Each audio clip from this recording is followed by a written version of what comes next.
If you've been on YouTube a couple times, you'll know that there are people who will do some shady stuff to make money. The nature of YouTube makes the development of parasocial relationships very common, where the viewer feels a long-term bond with the influencer, looks up to them, believes they're a good person, and trusts them, while on the other side, the influencer is completely unaware of the viewer's existence. This makes it really easy for people to manipulate their audience, usually in order to increase views and profit. It's best not to become too attached to an influencer to the point where you would feel let down if they did something you didn't agree with. But the manipulation tactics that some use are often what make you trust them so much and also make you more likely to forgive or overlook actions that you'd normally not be okay with. I'm not advocating for canceling people for one minor wrongdoing, but those who repeatedly act in unethical ways don't deserve your views and certainly aren't the type of people to look up to in the first place. Manipulation is the process of influencing people cleverly or unscrupulously to one's own advantage. While I doubt many influencers have actively sought out how to manipulate their audience, that doesn't mean their actions can't be manipulative. If I had to guess, I think those who are manipulative got to that place gradually by noticing how their viewers reacted to things they've done in the past and how much money was made, and some may have even replicated what they've seen other YouTubers do. But that doesn't mean they're off the hook, and it doesn't mean people shouldn't be made aware of what their intentions might be. Everything said in this video is alleged and just my opinion. Please don't send hate to anyone shown or mentioned in the video. The purpose of this is just to make you more vigilant of what you're viewing online so you can have healthier parasocial interactions. Number 1, they get you to comment pointless things. Give me a little hand raise in the comment section if that is a pattern of yours as well. Not all who ask for people to leave specific comments are trying to manipulate you.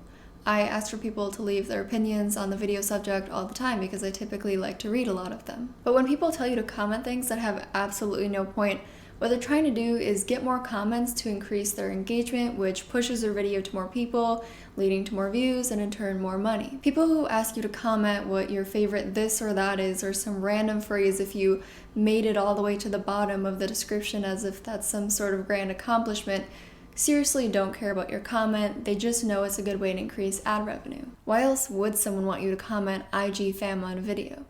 Does it benefit you in any way? No. Does it just make their day that you came to their newest video from hearing about it on their Instagram page?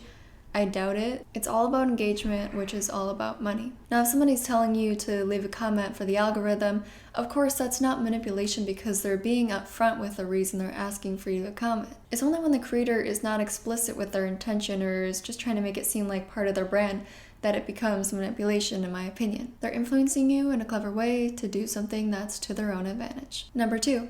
They're overly thankful for all you've done for them. It's perfectly reasonable for an influencer to thank their audience for reaching a certain subscriber milestone or for giving them feedback on something, but some tend to go way over the top in order to convince their audience that they love you so much. When it gets to a certain point, it becomes a form of emotional manipulation. By making you think that they care about you so much and are so thankful for all you've done just by watching their videos, you're in turn more likely to trust them and feel a bond with them. Someone who loves you wouldn't do anything to harm you, so when they do something shady in the future, you're more likely to make excuses for their behavior because you think they care about you and the rest of their audience. I'm grateful for people who send me messages and comments in helpful or supportive ways, but it doesn't really make that much sense to be overly thankful for someone just because they watched a video of mine. It's free to watch videos, and I'd assume nobody watches mine just to support me, but rather because they enjoy my content. I personally find it really unauthentic when someone I'm watching goes on some 5-minute rant about how grateful they are for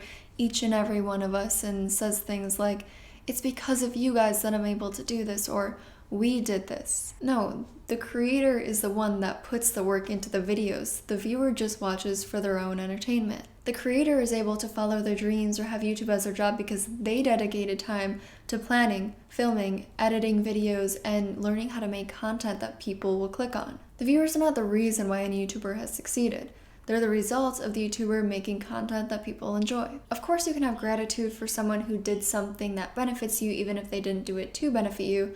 But when it comes to YouTube, if you've never commented on someone's video or messaged them privately, then they don't know anything about you. You're just a number on a screen, so how much gratitude can they really have for you? I think sometimes when YouTubers express gratitude for their subscribers, they're thinking about the ones they've actually interacted with. If someone says they care about you, they could mean that they just care about their audience as a whole, or they care about the influence they have on the people who watch them, but they don't care about each person individually because they don't know each person individually, so they can't exactly care about you any more than they would someone else they don't know who doesn't watch their videos. Number 3, they make you feel bad for them. Comedic apology videos where influencers cry non-existent tears and play the victim have become quite a trademark of YouTube.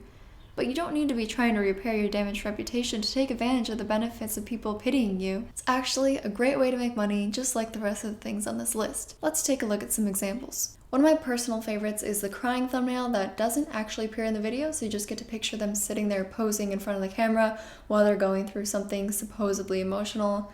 Those always get a lot of clicks. Another good one is the Shane Dawson and Jeffree Star eyeshadow palette series, where Shane spends a good deal of time complaining about not being rich enough. Like when I look at that Forbes list, I'm so not close to that it's like crazy. That's right. This is a multimillionaire who lives in an LA mansion, complaining about not being on the Forbes list. The amount of money all these young YouTubers are making right now from merch stuff, I'm so stupid. Multimillionaire crying on the floor of Jeffree Star Cosmetics because Jeffree told him he's worth more merch money than he's been getting. And being so worried that no one was gonna buy his palette. Scared. I don't think anybody's gonna buy mine.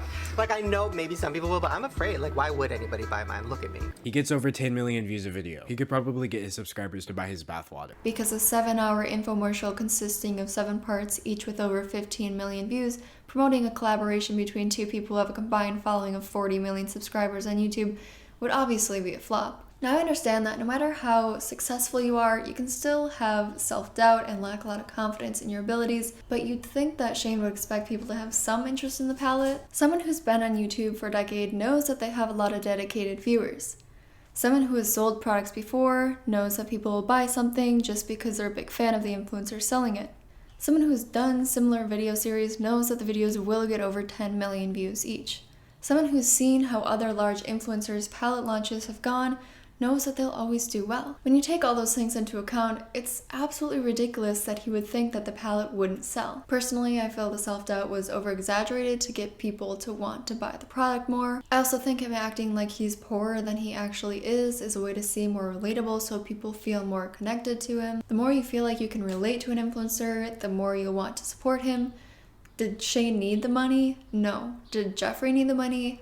Absolutely not. But still, tons of people who make far less money than them became emotionally invested in the story and the creation of the product, so much so that it became one of the largest launches in makeup history. If an influencer is always throwing themselves a pity party for things that can hardly be considered bad, maybe they're just a little out of touch with reality, but maybe they're completely aware of how pretending like they have it worse than they do affects how the audience views them and can relate to them. Number 4, they lie about products they promote. There are people who promote new products every month, and each time they claim that the new product that they're promoting healed or fixed the same thing they said the last one did, and the one before that, and the one before that. Someone I know who does this, but I can't prove because they always do it on their Instagram stories, which I've never screen recorded, is Claire Michelle, aka Planetful Soul. For those who don't know her, she's kind of an aesthetic picture, woke, spiritual caption type Instagrammer. She's claimed that Kangen alkaline water, which she's been affiliated with, has drastically improved her digestion. So did CBD oil, which she has also been affiliated with. So did going vegan. So did various changes within her plant-based diet. She's also claimed that Kangen alkaline water improved her acne. So did CBD oil. She's also claimed that self-love has improved her acne, but that didn't last very long because she realized she couldn't make money from saying that. I'm kidding, of course. She eventually figured out how to monetize that by including a course in it in her $22 a month membership site. Anyways, making sponsored posts or videos is great most of the time, but when you find somebody who keeps making life-changing claim after life-changing claim, always finding all these magical products, it's definitely best to be skeptical of what they're saying, especially when you know they're making money off of it. And even more so when they never talk as highly about products that they're not being paid to talk about. Just because someone seems nice and friendly doesn't mean they won't lie about or exaggerate a product so more people will use their affiliate link. Influencers know that they will always have their loyal followers that look up to them and will take their advice no matter what. They'll make the same claims over and over again about different products because if people call them out for it, All they need to do is delete the comments and block the accounts. It's important to be cautious even with those who say that they only promote products that they use and like, because some might be straight up lying about it. But what I think is more common is that influencers promote products that they do use and like, they'll just leave out or minimize the negative aspects of it and amplify the positive ones. This is typical in any kind of marketing, but because we usually see product promotion from influencers as more trustworthy than a billboard or commercial on TV, we don't scrutinize their claims as much as we would for other people or businesses trying to sell us something. So while I think most influencers aren't manipulative toward their audience, it can be hard to determine who is and who isn't. Because of that, we should try our best not to follow people blindly and trust them just because they seem trustworthy. If you're someone who tends to form parasocial relationships with creators easily, you feel a bond with them and you feel like you know them, it's going to be easier for them to take advantage of you. The idea of being a public figure with lots of followers and lots of money attracts people who have no problem doing things that most of us would consider a bit unethical. That's why we as viewers have to make sure we're doing what we can individually to make sure we're not being manipulated into buying something because it's promoted by someone we look up to, or thinking that somebody cares about us way more than they actually do. Unfortunately, not every influencer cares about their influence, and not every influencer cares about you.